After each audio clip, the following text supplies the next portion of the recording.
Welcome to another episode of AISD Extra, the podcast that keeps you connected to everything happening in Angleton ISD. On today's episode, Superintendent Phil Edwards talks about the recently approved salary increases for district employees and shares an update on the progress of the 2022 bond projects.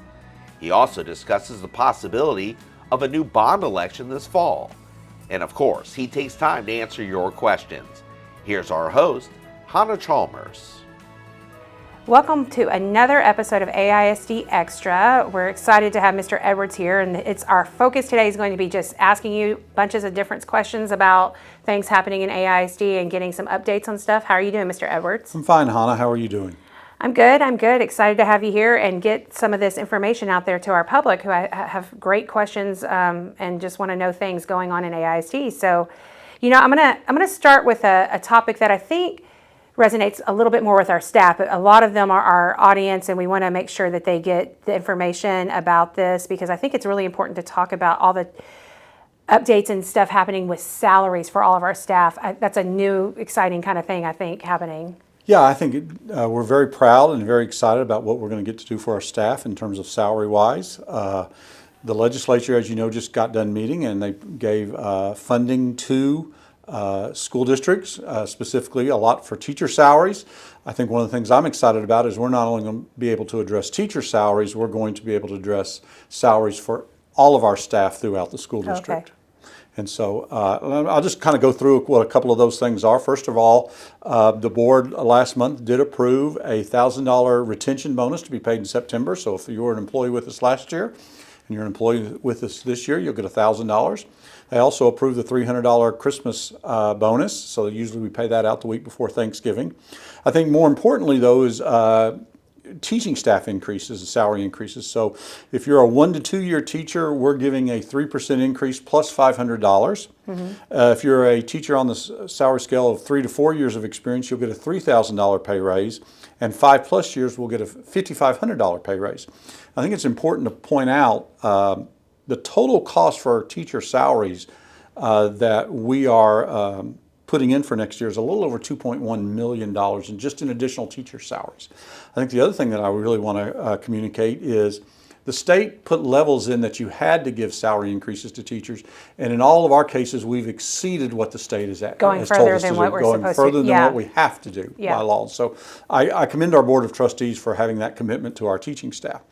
But we have other staff members that aren't just teachers. We also have paraprofessional auxiliary staff. They will see a 4% increase. And then administrative staff will also see a 4% increase. And so our total amount of money we're allocating to just returning or existing positions in the district, salary increases, is over $4.6 million that we will add into salaries for next year. And so I think we're very excited and very happy that we're going to get to do that for our staff. I think the other thing that's important is, the district's growing, and so that means we have to add new staff. We're actually adding about 54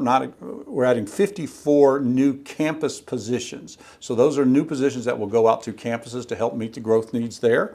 It's not just the 2 new schools, it's really going out to all campuses. And then we are also adding a couple district special ed positions and a couple, 3 central administrative positions. But the estimated cost of the added positions we're adding is a little over $3.8 million. And so between salaries and new positions, that's a little over $8 million that we're adding into our budgets to help meet the needs of paying for our staff, salaries for our staff, and new positions as the district grows. And I think it's important to note that that's a huge investment into your staff because, one of our main pillars is, retention, recruitment of staff, and being competitive in salary like that is very significant. We know the strongest thing about our school district is the great teachers we have and the great campus staff we have, the paraprofessionals, the auxiliary staff, the people in the offices. And so we want to make sure we're able to demonstrate for them their value to us. We think this salary ad does those types of things. And I'm very excited that we've got enough revenues coming in that are going to allow us to do these kind of things for our staff, because they are the backbones of our school district, and they are the ones that affect our students the most. Right. And so it's great that we get to demonstrate that and show them just how much we appreciate them. Yeah, and again, I appreciate the board for supporting that as well. Absolutely. We have a wonderful school board who are very committed to salary increases for all of our staff, and I think they demonstrate that on a yearly basis, and they showed that again this year. Right. All right, I'm going to shift a little bit because you mentioned the 2 new schools coming up. Want to touch on the update from the 2022 bond. Is there like significant update on that? Yeah, I'll talk a little bit. The 2 new schools are coming along wonderfully. I've been in there the last couple of weeks. The inside of the buildings are done about 2 weeks ahead of schedule, and so they look great. Now the outside of the buildings, because of all the rain and weather that we've had, are a little bit behind, but we believe they're going to be ready to open in August on time. They're actually moving administrative staff in tomorrow. Yeah. And they've been moving furniture in there for the last 2 weeks, and so we're well ahead of schedules to be able to open the schools on time. I think the other thing that's very important is we initially passed a budget for those 2 new schools at about $140 million. And I want to stop here and pause just for a second. I know one of the things that I want to make sure we communicate is it is 2 schools. When you drive out there, it is 1 building. Yeah. It's really big when you look at that, but when you understand there's an elementary school on one side and a junior high on the other side, that's why the building is as big as it is. Significant size that it is. And yeah. we built it together so that we would save money. It's just a more economical build to do it like that. And what has ended up happening is we expect the final construction costs right now are estimated to be about $128 million, so about $12 million under budget, so $12 million in savings. And we are on track to have probably another $2 to $3 million on top of that due to how well the project has gone. We have not run into many problems, so we hadn't had to spend a lot of contingency money. And so we think overall there'll be about a $15 million savings by the time we get done doing all of this. And so that's money that we're going to be able to put into That's other what I was gonna ask. projects. Yeah, where can we put that money? Most likely where you're going to see it go into is some of our other schools, updates there. I'll talk a little bit more about that here in a little bit, but that's where you're going to see that money go into. I think the other projects we had in 22 bond was the Marshall project, and we've completed phase 1 of that, which was a renovation of the old transportation center. We made a beautiful park, added to the memorial out there, and we're beginning the work on phase 2, which will be redoing the old Marshall High School, which is where our special ed department is held, along with adding a Marshall History Center there as well. And so that work is expected to begin in the fall. The Downing project, the old Angleton High School, old junior high building, was scheduled, a lot of that for demolition just due to the age of the building and the condition of the building. Right. They've now started that, and so if you drive by, you'll see that building being demolished. There will be parts of it that are left. The pavilion, the history center will stay, and we will get some upgrades to that as well. But we're in phase 1 of that project. New furniture was part of that bond project, and we've done a lot there. We now have new classroom furnitures for grades pre-K through 8th. We've done new library furniture. We've done risers for all of our schools. We've done new clinic furniture, That's our nurses clinic, yeah. Nurses clinic furniture in all of our schools has been improved. Our next steps that we'll be spending there is in teacher lounges and office furniture, and so that'll be the next step of all that. And then finally, the one that everybody is very much interested in is we had about $18 million approved for safety enhancements in the district. We've spent close to $5 million on that, and we're continuing to work on that. Some of the upgrades that we've done in our schools is we've improved all of our fire systems, all of our intercoms, bought new radios for our schools. We've also improved the emergency radio coverage in our schools, and what that means is if an incident were to happen where a fire department or a policeman had to go into one of our schools, they would need to be able to communicate with their radio systems, and so now they can do that. We've also put film on all of our windows that are able to have it on there. That will slow bullets down as they go through them to give us more time. We're putting in bollards in front of our campuses. We've gotten new bus cameras. We've improved exterior doors. We've put playground fencing around a couple of our elementary schools. And just recently, last month, the board approved a cost of a little over $500,000 to put a generator at the admin building. So if electricity goes out, our generator will kick back in. Not so much so that the admin will still have electricity, but more importantly, our servers, which Are run our connected here, phone, yeah. which run our phone communications and our internet, are in the admin building, and keeping those up so that every school, if a school has electricity, then it's functional. The air conditioning system works, the phones work. So that's going to be Refrigeration, everything that plays will work. into the Yeah. systems. Yeah. So being able to keep this building online through a hurricane or a storm or an ice storm or something is very important. So we're going to be taking steps to do that. And then finally, the board last month also purchased metal detectors. And they're not the metal detectors you think of. They're the pass-through metal detectors like you see at NRG Stadium. And so it'll make going into our events like football games, graduation, and it'll be done at schools, piloted at schools during certain days. It's just making our kids safer, and our facilities safer, and our events safer. And so we've spent quite a bit of money on those kinds of things, but we feel like we've got a great bond project going. We're seeing savings, and we're going to be able to continue to upgrade our facilities in the school district. You know, speaking of facilities, we're never just sitting still. We're always looking what we need in the future, what we need down the road. So I know we developed, and not everybody knows about the Citizens Advisory Committee, but can you explain what a little bit about what the Citizens Advisory Committee is and what it was created to do? So before I answer about the Citizens Advisory Committee, I'd just like to take a few steps back and explain how we got there. So 5 years ago, the district put together a strategic planning committee, which was made up of community members, teachers, a few administrators, students, parents, all came together and developed this strategic plan, which is a plan of what we wanted the district to look like in the next all 6 years. aspects. Right. Yeah. It looked at instruction, it looked at technology, it looked at communication, but one of the pillars it looked at was facilities. Right. And what it called for was a facility assessment of our facilities in the school district. What did we need to do to keep them moving forward over the next 5, 10, 15, 20, 30 years? We did that. We completed that last spring, and what it showed is that there were 3 schools that the cost to repair was going to be more than the replacement cost would be over time. And so it also showed a lot of other facility issues that were other campuses, but we felt like we could fix those, get those things taken care of, and the facilities would be viable for many more years. I think one of the things that's unique about Angleton ISD is we do a great job of maintaining our facilities. We have 2 elementary schools that are over 75 years old. Our current junior high is approaching 50 years of age. And so that's a long time for school buildings now. It's a lot of people don't understand too, like it's a lot of bodies walking through those schools year in and year out. Absolutely. And it's like a lot of traffic. Right, it's the wear and tear on those schools, Wear and right? tear, absolutely. And so what we did is we took that facilities, we put together a report, we put a small community group together last fall and said, hey, look, here's what we're looking at, here's what we think we ought to take forward. And we brought forward about $180, $190 million plan to address facilities in the school district.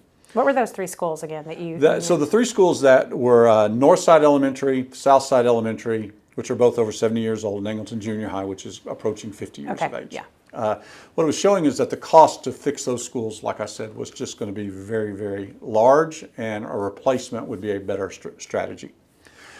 So fast forward to this spring, we then put together a group of about 50 community members, a couple teachers, but the vast majority of people were people from outside the school district who were parents. We had people from the community who had sent their kids to other school districts, private schools, city council members, people who work in the city, people who are in our communities, business owners, those kinds of people to say, hey, what should we do here? That group worked over 5 meetings, toured our schools, like I said, the junior high, north side and south side. And what they then was whittled down the proposal to $150 million to replace those 3 schools. And so what will happen next, that was the recommendation they made last month, and we will carry that recommendation to the school board in July, and the board will decide if they wish to call for a bond referendum vote in November to replace those 3 schools at a cost of about $150 million. And go back to and talk about the community survey and how that factored in with the CAC's decision for the 150, because they very much wanted that input. Right. So one of the things we did is at the end of the fourth meeting is we put together a community survey to go out there and ask the community, what are your opinions about these issues? The CAC Advisory Committee very much wanted to see what those results are. We had a great turnout. I think we had close to 1,000 people who filled out the survey, which is a great number and gave us a very good prediction of what that was going to look like. I think the spread of the demographics of the people who filled out the survey was very important to us, and so we saw a wide range of demographics, which gave us a pretty good picture of what the voting public thought about these issues.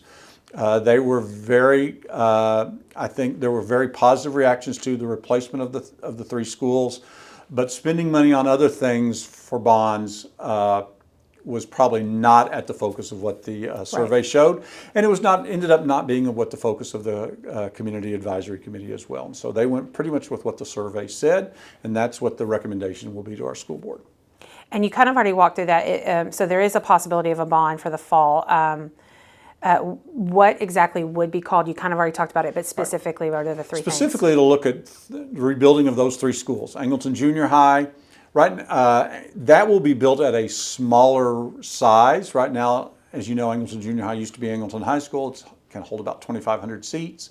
We would look to probably bring that. That's a large junior high. We don't like junior highs to be over 1,200 students, and so that we'd look to significantly reduce that. Northside Elementary and Southside Elementary were the other two that would be replaced. Northside and Southside would probably be built a little bit bigger than what they are now, probably around 600 students, where I think Northside can hold around 5, Southside could hold around 4. It would just also increase the size of those to kind of meet the growth needs that we have, that we see going on inside the city of Angleton, the home developments that are going on here. And is it possible, because I know people have asked this question, to do this without purchasing more land? What's the idea? I think that's one of the benefits of doing it this way is all three of these facilities can be rebuilt on the land that they now sit on. Northside and Southside have very large playground fields out beside them. We've already done the work that you can put an elementary school there. Kids can continue to go to school in the old buildings while the new buildings would be being built. Yeah. And then once you move everything over there, then we would demo the old buildings. Because the idea is you don't want to have like a disruption of school services for kids or staff even at that point. Absolutely, you want to be able to maintain school going on. The junior high would be a little bit trickier, but we believe we can do the same thing. Again, you can build. You might have to demo some of the junior high, build the new building, but school can continue going on while the new building were being built. And so you wouldn't see disruptions to the school day or any of those kinds of things. And I think the other thing is we would not have to spend money on purchasing land. You'd also have a lot of things already there. So you already have utility hookups on those sites. You don't have to pay money for that. There's a lot of benefits to being able to do it right on the site. There. Right. Yeah. Absolutely. So keeping with the idea, like if the bond is called in November, how will this amount that we're going for, which again is 150 mil, right? How will this affect tax rate? So one of the benefits we have is with the new growth coming in, new homes being built, our tax rate continues to go down. We're actually going to lower the tax rate 1 penny on the INS side this upcoming year. We expect even if the bond were to pass, we would expect to hopefully lower the tax rate again next year by 1 penny. And over time, you would continue to see the tax rate go down. As more homes get built, that's going to be able to drive our tax rate down. And so that's what we expect to have happen. So you're not going to see an increase in your tax rate. I think one of the other things that's important is the legislature will also probably do some things to lower the tax rate for schools as well.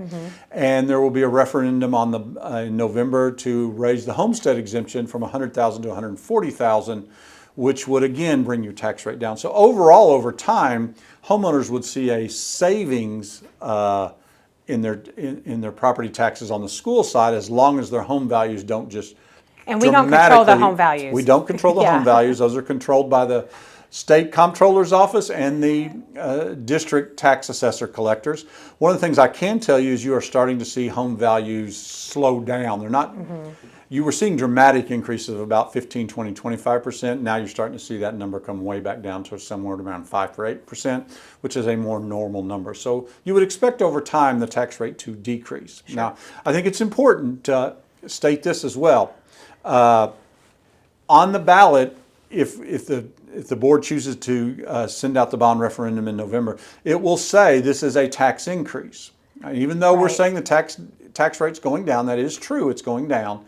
If we were not to do a bond, you would see it go down a little bit further than what it would be. And so basically what we're asking the citizens is, hey, are you okay with your tax rate not going down as much, maybe 3 or 4 cents, and only lowering it 1 or 2 cents, so that we can put these facilities in for our students that we think are so important for us. You know, and one of the things I want to hit on, going back to what you just said, but about the CAC too, and the reasons for why they pushed forward with these 3 school replacements, is because of, I remember their big issues being safety, yes, and educational equity. Right. So do you want to speak on any of that? I'll talk a little bit about equity first and then kind of delve into the safety issues.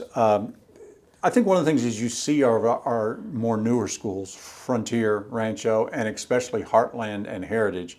When you look at the size of the classrooms, they meet new standards that TEA has put out, and so the classrooms are much larger. They have much better facilities and equipment and space in which to do things than our older schools do. The standards that were used back in the 50s, right? Yeah. North Side and South Side, the standards they had to be built under were very different. And so you're almost going to see classrooms at Heartland Elementary Schools that are twice the size of what they are at North Side and South Side. Yeah. And so that's a big issue. And so that gets into that educational equity. We believe all students, no matter what schools they go to in Angleton ISD, deserve the same equitable education. Right. The facilities need to be the same, the quality of instruction needs to be the same, the instructional materials needs to be the same, everything needs to be the same.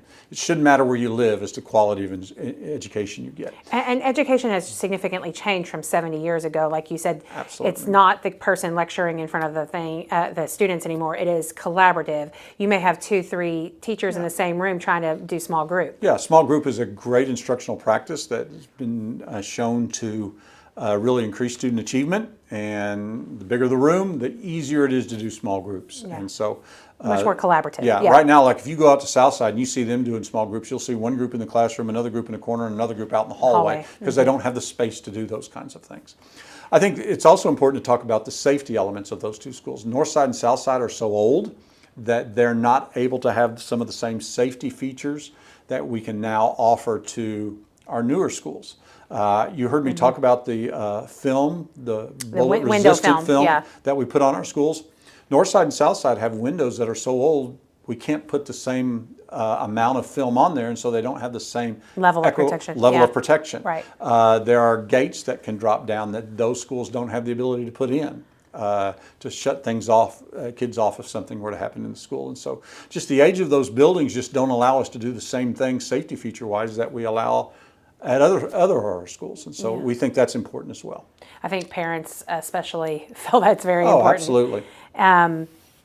Okay, let's move a little bit towards, this is about replacing 3 schools, but let's talk about growth a little bit. Okay. Where are we in the growth level of Angleton ISD? Well, I was looking back at some notes back in 2022 when we passed that 22 bond. Is we had about 6,700 students in the school district at that time. Next year we're expecting somewhere between 7,200 and 7,300. Our high school will be over 2,200 kids. And so you're seeing those growth numbers come up. I think one of the things I see when I drive around is you look in these developments, if a house is built and ready to be moved in, it's got somebody in it. You don't see many houses for sale or sitting for sale for so long. You don't see houses sitting empty, and you see houses being built. Right. There are also 2 very large developments that are already moving dirt, and you see roads coming in. One is out by Heartland and Heritage, and then there's the one just north of there. And they've broken ground now on a much larger community at the corner of 1462 and 288, which will be about 5,000 homes. Those are going to be enormous homes. Those are going to be 10,000 homes between those three developments that'll be built here. And so you're going to continue to see our growth numbers go up and up and up and up over time. We believe we have enough space now, seating capacity at all elementary schools until about 2030, to the end of the decade. I think there'll have to be some decisions made at that time about what to do to facilitate that growth. Junior high, kind of about the same time, and eventually something will have to be done with the high school. High school can seat about 3,500 kids, but over the next 8 to 10 years, you're going to see those numbers really swell over there, and they get very crowded in that school as well. And that's where the possibility of new schools starts coming into. Yeah, and so I think growth is coming our way. It's just a natural habitat of what's happened on 288, and we're close to 288, and the more lanes 288 gets, the more open for housing we have, and people see housing selling here, and people are wanting to move here. And so we're going to continue to grow as a district. I tell our staff all the time, the idea of Angleton being that 6,600 student school district, which it had been for 20, 25 years, is gone and never to return. You're going to see those numbers swell. It's going to be a district of 10 to 14,000 students over the next 5 to 10 years is what's going to happen.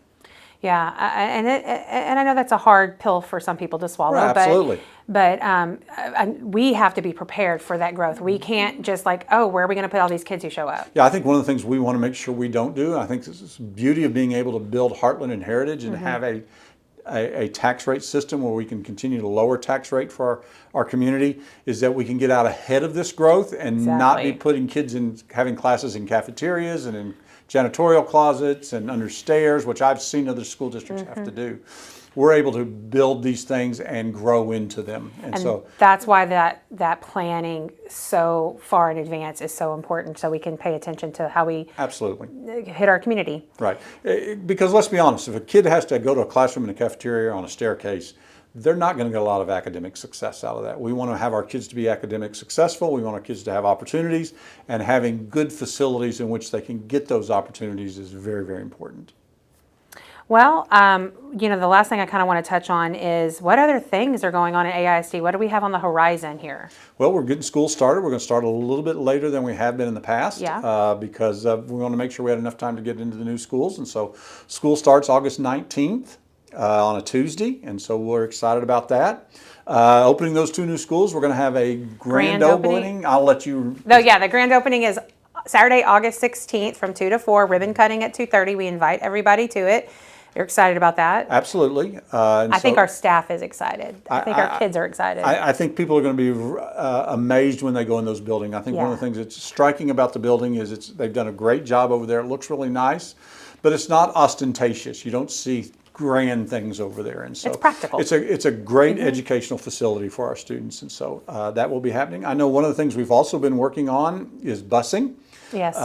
We know what transportation looks like, guys. I'm going to tell you, the high school is not getting smaller. The traffic on the first couple of weeks at the high school is going to be tough. Yeah. We think it'll be a little bit better at Angleton Junior High because you've taken half the kids out of there. I know our maybe will help high school a little bit. Which maybe will help high school a little bit. I know our transportation department has been working diligently on this to make sure things go smoother as we start school.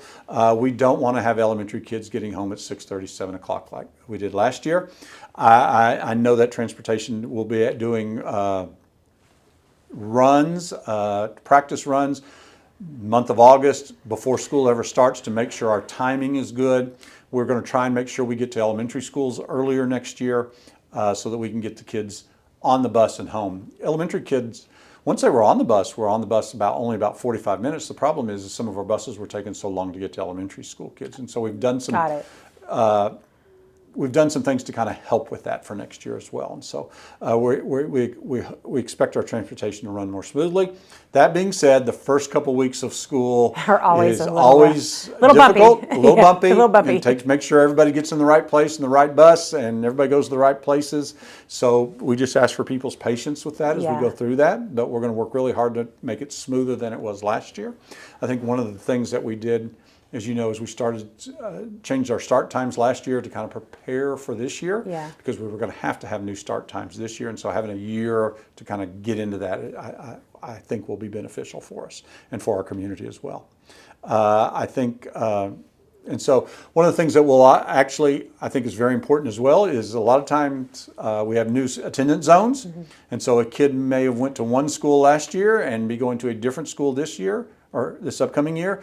We sent letters home in January to let everybody know where they're supposed to go, but if you don't know where you're supposed to go next year, please call us at central office or call the school that you attended last year and make sure your kid's enrolled at that school. At that school, because Yeah. we don't want them to walk in and not be at the right school on the first day of school. So that will be very important that parents can help us with those things. I know we have open houses coming up, I think the week before school starts. Meet the teachers. Meet the teacher nights, yeah. right? And yeah. so, again, making sure where you're supposed to go for those nights will be very important. Doing some things proactively, parents, is something you can help us with. Yeah, and our back to school website is up and we are updating it as we get more information. So I do encourage you to go there, parents and students. Absolutely. The last thing I'll mention is pre-K registrations going on, kinder registrations going on, first grade registrations going on. So if you have not registered your kid into our schools, you can do that now. If you're a new family moving into the school district, you can register your kids now. You can call our central admin office at 864-8000. right, 8,000. and they can tell you where to go to and make sure and tell you how to get your kid registered for school, including pre-K. And so, and I'm not sure yet if like main registration is open and for everybody, but pre-K and kinder for sure is. pre-K and kinder is definitely open, and so Yeah. We just want to make sure if you're new, getting your kid registered before school starts will be very helpful for everyone. All right, so we kind of had our segment taken care of, but now we always like to have Mr. Edwards answer some questions that we got in from community members, and we had two come in for this podcast that we want to touch on. One from Mitchell Marquis, I'm not sure how to say that, I'm sorry. He would like to hear from student athletes and coaches on different sports topics and successes last year and how to keep the success going. Can you touch on that? So first thing I'll talk about is how you can hear more about things. And so one of the things I know our athletic department has done this year is they have done a subscription with Vipe. And so it's a website, it has videos. That's VYPE, by the way. VYPE, Yeah. and so you can subscribe to that. And Angleton will actually have its own website now and own page. And so there'll be a lot of information, not just about football, but about all of our athletes and all of our sports. I think that'll be a great, and we'll be getting more information out about that as we get closer to the start of school year, but that'll be a great way to keep up with what's going on our athletic side of the program. Our fine arts side of the program, again, is very, very successful, and we'll continue to put things out about that. We love that. Our choir's great. Our band is getting ready for another marching season. Theater program just came back from some summer conferences and had a lot of awards coming from that. And so we look forward to continuing that success, and we'll continue forward to putting things out about that. I think the other thing is about how do we keep success going. I think it's just the commitment that we've made. When you look at our things on the athletic side, we've made commitments to getting a larger, better weight room that our kids can be in. Summer workouts are going very strong. Just the commitment to facilities, and we have a great coaching staff in all of our sports. I think will continue to help us be successful. We've also added an associate athletic director with a new junior high opening up, scheduling things and ticketing and all of that kind of stuff. Beast. Well, Yeah, it was a beast before we had just a junior high in the high school. Now adding a second junior high will be even more. And it's not just football, it's volleyball, basketball, all the things. I think the only night we won't have things going on athletically will be on Wednesday nights. And so there will be competitions going on when school starts all the time. And as our programs grow, having that Coach Cindy Rubio, who is our girls softball coach, has left that position and will fill in it and is now moving to that associate athletic director's job. And I think her input will help keep things going. I think on the fine arts side of things, as you know, we've now added a district fine arts coordinator, Mr. Tony Stewart, who's in charge of our choir program, which was one of the best in the state. Absolutely. And so we expect that success across fine arts to continue to grow. And because it's having the growth too with the junior high, the additional junior high. You have all those new additional programs too. Absolutely. So Yeah. instead of one choir, one junior high choir, now you got two. One junior high band program, now you got two junior Absolutely. high programs, two basketball teams, two football teams, two All the things. track programs at junior high, all those kinds of things. I think one of the other things that Mr. Stewart's going to really bring to our fine arts programs is the reach down into elementary schools. We've seen a lot of that take place over the last couple of years, and that emphasis of fine arts going into elementary schools and building those programs up will continue to see success from our fine arts program as well. And so we enjoyed the success we had last year with these programs, and I think we're going to continue to see those things happening as we move forward. Second question we had in from Ava. That's all I have is Ava. And this is a hot topic right now in this state. How are you going to handle the new Texas phone law in schools? I'll be honest with you. We've read the law. We are waiting for the Texas Education Agency to give us a model policy on this. The way we understand what the policy now is that cell phone use is banned during the school day. So once we get the exact language of what Texas Education Agency shows us, I know Mr. Munoz, our Associate Superintendent of Operations, is putting together a group of principals, and they're going to kind of come up with what they want that to look like. And then we're going to present that to the board and then start to communicate that out, how we will follow what that new law says. I think one of the things that we're acutely aware of is we understand the need for kids to have cell phone devices with communicating with their parents. That's how parents communicate to kids. And we understand how parents want that. Absolutely. I'm a parent. I work with lots of parents. That's a common theme you hear from parents is they want the ability to access their kids. And so we're acutely aware of that. We also have to follow the law. And so it's how do you kind of blend those two things together? I think the third thing that I have really kind of focused our staff on is we have to remember what the main thing is, and the main thing is student academic success, and we don't want cell phones to get in the way of student academic success. And I think that you can kind of see that on both sides of the coin. If kids are on their cell phone and they're not paying attention in class, they're not going to be as academically successful. So that's something we have to balance. But we also have to balance of we don't want to get in the habit of we're making our whole day about checking students' cell phones all the time. Because then if you're doing that all day long, then we're not teaching our kids. And so it's how do we find that balance? And I think we'll do a good job. I think we'll come up with a policy that everybody can live with and that will meet the letter of the law and keep kids safe. And like I said, when we get more information about exactly what that's going to look like, then we'll put that out. I would expect sometime around the 1st of August, a couple of weeks before school starts, you'll get more specifics from the school district on how we're going to do this. So something could be implemented at the start of school for next year? Yes, so we have to implement it. The law said you had to do it by September, but I think that's ridiculous. Whatever we're going to do, we have to do at the start of school. Right. And we have to carry it forward as we go through the next school year.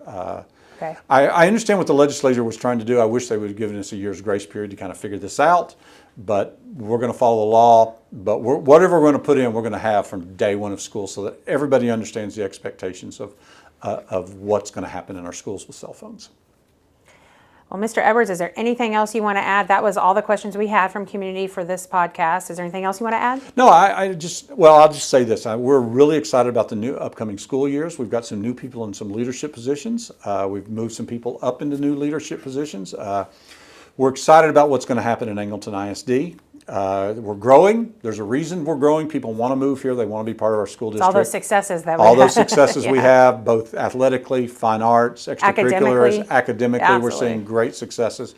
You know, we were named a Capturing Kids' Hearts School district. a premier school district. There were only, I think that we were one of only 60 school districts in the nation that had the district and every school recognized. Wow. And so, and for us to be as large as we are, to have that happen. And that's a program about relationship building. Socio-emotional learning for our students. Yes. And so, so we think we've had great things happen to our school district in the past, and we think there's only great things coming forward in the future. We're looking forward to a very exciting school year. Well, thank you again for joining us, Mr. Edwards. Thank you to Alex Radar, our producer, and Scott Ferradosi, who provided the music for our podcast. Just want to thank everybody for listening. This is Hannah Chalmers. Stay excellent, Wildcats.